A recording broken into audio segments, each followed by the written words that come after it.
할렐루야. 성도 여러분, 오늘은 창세기 10장 말씀 함께 나누겠습니다. 오늘은 노아의 아들들과 그 후손들이 등장합니다.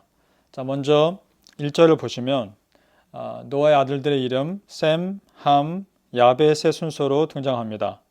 그런데 오늘 10장을 좀 자세히 읽어 내려가다 보면 셈의 족보, 함의 족보, 야벳의 족보 순서가 아니라 야벳이 먼저 나오고 함이 그 다음 나오고 셈의 족보가 나중에 나옵니다.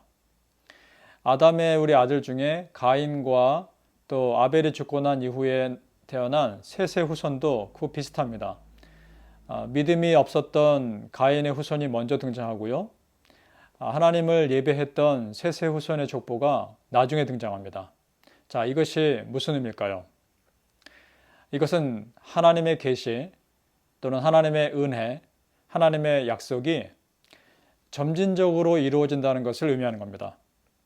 아무리 세상 문화가 앞서가는 것 같고 아무리 세상 사람들이 그 세상을 주도하는 것 같으나 결과적으로 하나님의 은혜와 하나님의 계획이 하나님 원하시는 뜻대로 이루어져 간다는 뜻입니다.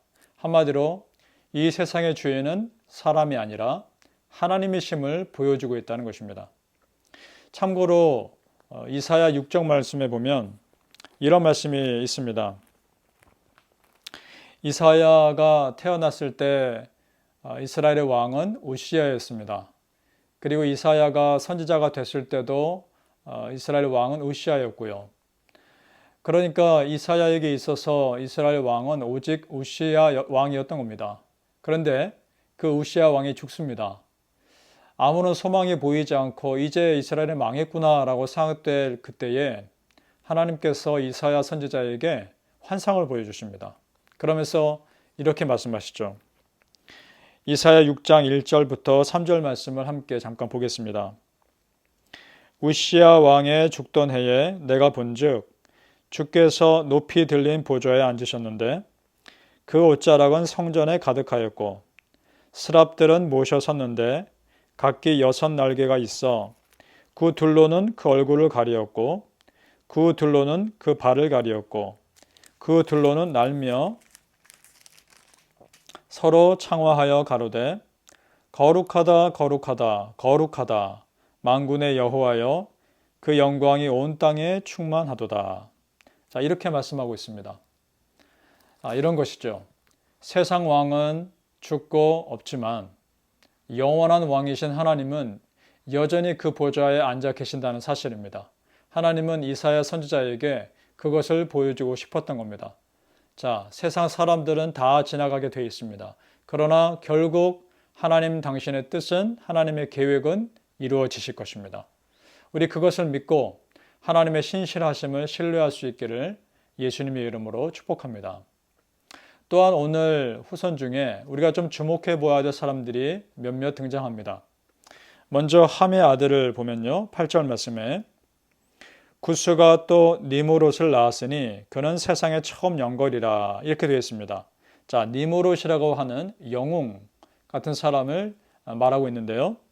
그가 어디에 살았는지가 중요합니다. 10절 말씀에요.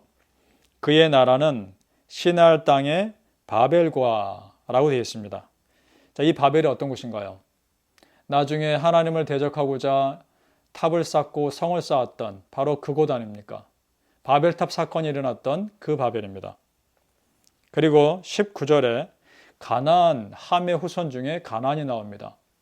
가나안의 지경은 시돈에서부터 그라를 지나 가사까지와 소돔과 고모라와 이렇게 등장합니다. 여러분, 소돔과 고모라 스토리를 다 아실 것입니다. 하나님을 배역했던 세상 문화, 세상에 온갖 악한 문화가 가득했던 그곳, 그래서 심판받았던 그 소돔과 고모라입니다. 자, 함의 후손 중에 이런 자손들이 있습니다. 함이 누굽니까? 우리 지난 시간에 보았죠. 노아인 자기 아버지의 부끄러움을 가려주지 않고 오히려 그것을 고발하며 다녔던 경건치 못한 그 아들 아닙니까? 결국 경건치 못한 후손을 통해 또 다른 그런 하나님 떠난 후손들이 등장함을 보게 됩니다.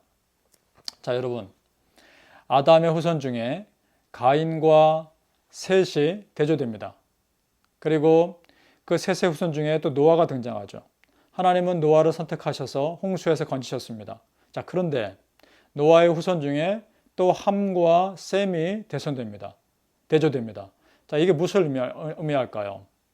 결국 세상은 하나님 믿는 자와 하나님께 순종하는 자와 하나님 믿지 않고 하나님을 대적하며 불순종하는 자들로 대결 구도, 영적 갈등이 있을 수밖에 없다는 것을 보여줍니다. 자, 여러분, 우리가 어떤 것을 선택해야 할까요? 어떤 상황에서도 우리의 선택은 오직 여호와 하나님이 되시길 바랍니다. 어떤 상황에서도 우리는 결국 믿음의 자리에 서야 함을 다시 한번 다짐해 보는 시간 되었으면 좋겠습니다. 누가 뭐라 해도 어떤 사람들이 이 세상을 다스리는 것 같아도 결국 하나님이 다스리신다. 내 아버지 하나님이 나의 주인이시다. 라고 선포하는 그런 오늘 하루 되시기를 예수님의 이름으로 축복합니다.